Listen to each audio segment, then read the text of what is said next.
Olá, olá chicos, que tal? Que tal? Espero que estejam todos bem. Voltei com uma revisão do conteúdo do quarto bimestre, ok? Conteúdo referente ao nono ano. A aula para o dia 1º de dezembro.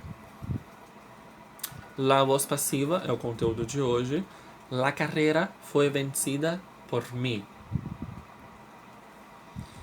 La voz del verbo indica se el sujeto ejerce o practica la acción como voz ativa ou se sofre, recebe la acción, voz passiva. Então a gente tem duas vozes no discurso, a ativa e a passiva.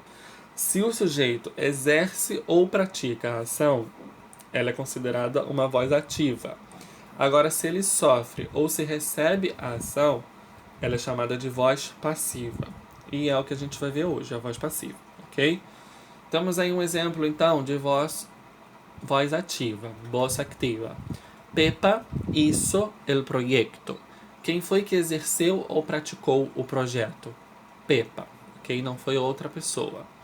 Agora, na voz passiva, el proyecto foi hecho por Pepa.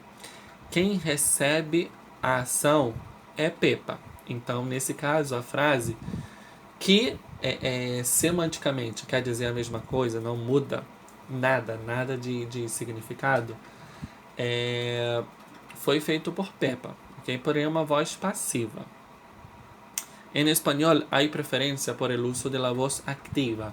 A gente quase não usa aí a voz passiva no espanhol, porém vocês precisam saber da existência, ok?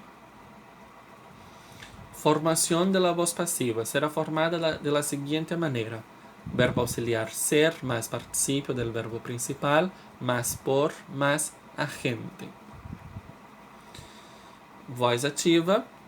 La directora hizo la reunión. Quem foi que praticou ou exerceu a reunião? A diretora. Então é uma voz ativa.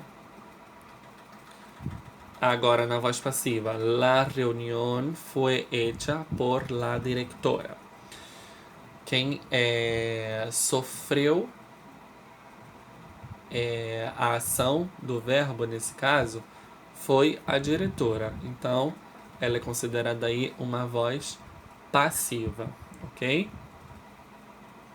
Se vende 2 casas en mi barrio. La voz pasiva refleja.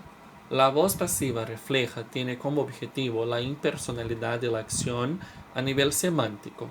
Esto es, no se revela a la gente, sea porque se desconoce, sea porque hay la intención de no revelarlo. Es más frecuente dar la preferencia a la voz refleja en vez de la pasiva con ser. Passiva refleja, passiva com ser. Se construyó um edifício cerca de aqui. Mas aí a gente prefere dizer el edifício foi construído cerca de aqui, ok? La formación de la voz pasiva refleja se más verbo transitivo más sujeto paciente de cosa persona. Ejemplo, se alquila una casa. Muchísimas gracias, chicos. Hasta la próxima clase. Un beso. Adiós.